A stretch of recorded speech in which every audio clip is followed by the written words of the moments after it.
Pour mieux s'immerger dans la réalité politique, sécuritaire, économique et sociale d'Israël, connectez-vous chaque matin sur Studio Kalita.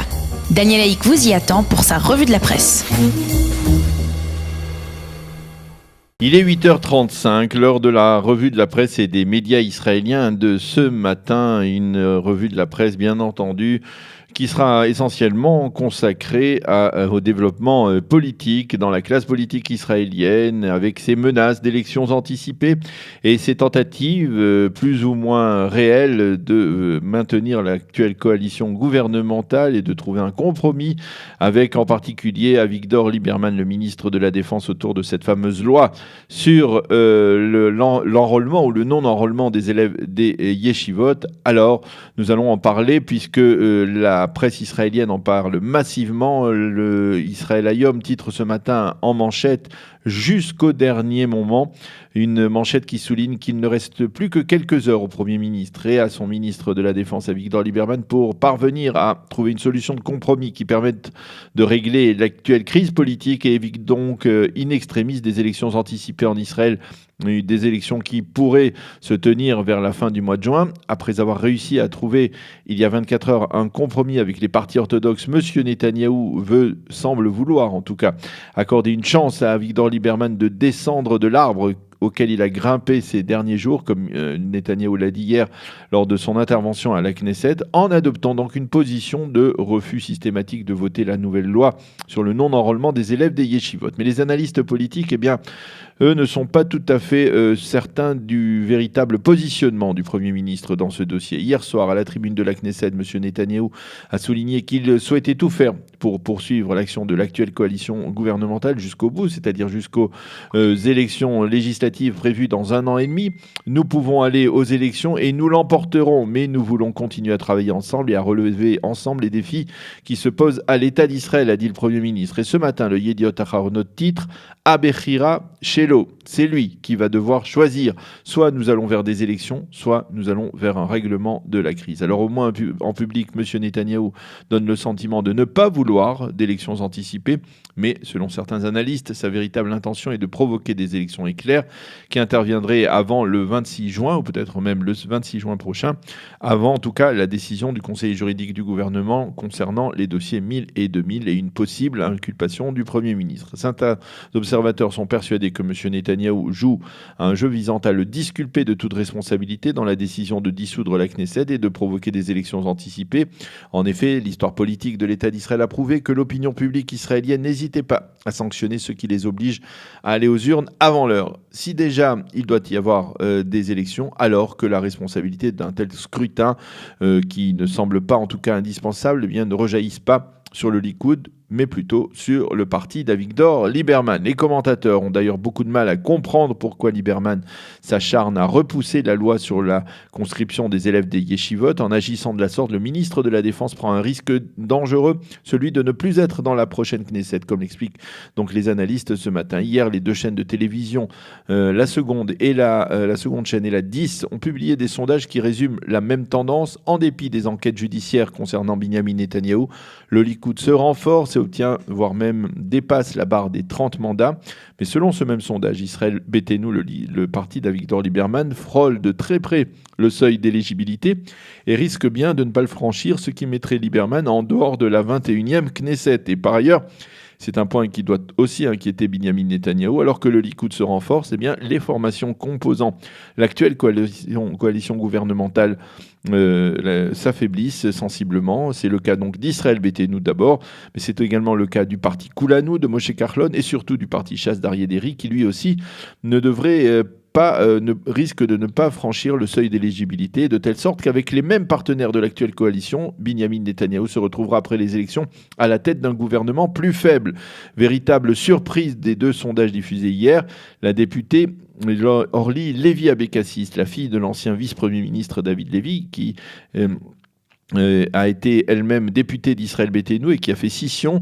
Elle a créé en début de semaine un nouveau parti politique. Et bien, selon les sondages, ce parti politique passe aisément le seuil d'éligibilité et pourrait obtenir 5 mandats dans la prochaine Knesset. Si l'on se réfère donc au sondage de la seconde chaîne de télévision diffusé hier soir, une forte majorité des Israéliens, 54%, ne veut pas entendre parler actuellement d'élections anticipées, contre 30% seulement qui y sont favorables. Chaim Schlein, dans le Israël Hayom, ne comprend pas la conduite de Lieberman dans cette crise. Il rappelle qu'il y a 3 ans, jamais Lieberman n'aurait pu rêver d'un poste de ministre de la Défense, de ce poste qu'il occupe actuellement. Or aujourd'hui, il semble être prêt à mettre cela en péril pour affirmer qu'il défend des idéaux politiques.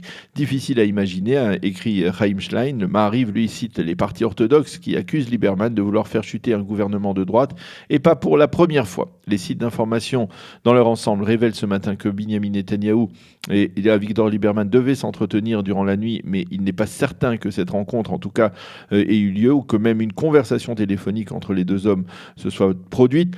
De l'avis général des observateurs, il faudra patienter probablement jusqu'à 16h aujourd'hui avant de savoir si l'on s'achemine vers un règlement de la crise ou bien si la Knesset vote peut-être même ce soir sa propre dissolution.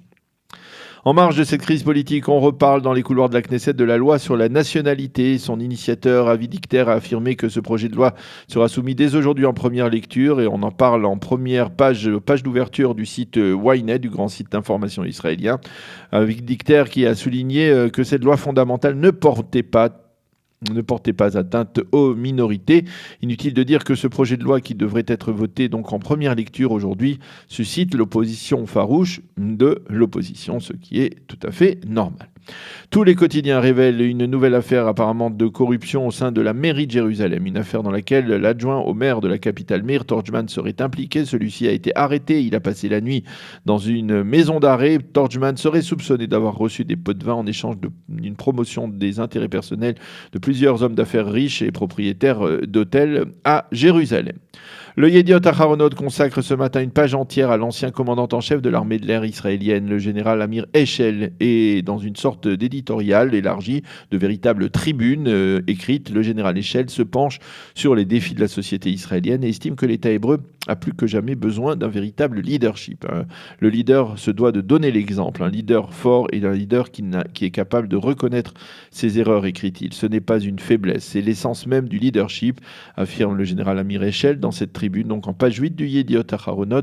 Et bien entendu, ceux qui le veulent, ceux qui le souhaitent pourront y voir là une critique à peine voilée contre l'actuel leadership politique de Binyamin Netanyahou. La défense passive organise aujourd'hui un grand exercice à l'échelle nationale, un exercice qui est destiné à vérifier l'état de mobilisation tant de la population israélienne que des institutions, en particulier des institutions de sauvetage en Israël face à des événements dramatiques, qu'ils soient naturels ou non. 2 sirènes d'alerte seront entendues dans tout le pays. La première retentira à 11h05 ce matin, la seconde à 19h05.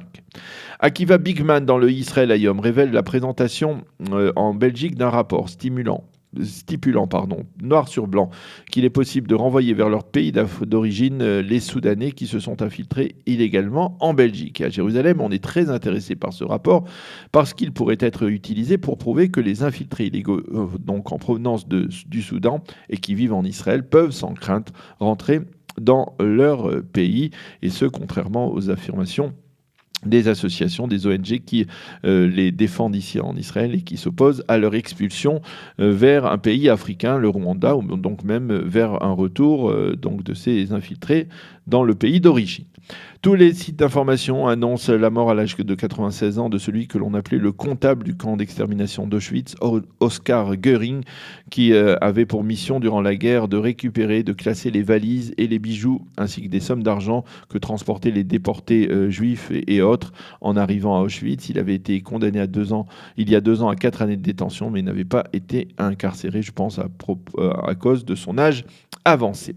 Et enfin, le Yediot Aharonot, dans un titre nettement plus réjouissant, révèle en dernière page que les 2 stars actuelles de la musique israélienne, Statik et Ben El, viennent de signer un contrat impressionnant avec la compagnie américaine américaine Universal pour que celle-ci leur produise 7 albums en anglais. L'initiateur de ce marché n'est autre que le producteur israélo-américain Chaim Saban. Voilà donc pour cette revue de la presse et des médias israéliens de ce mardi matin. Nous allons marquer une pause et on se retrouve avec Amélie.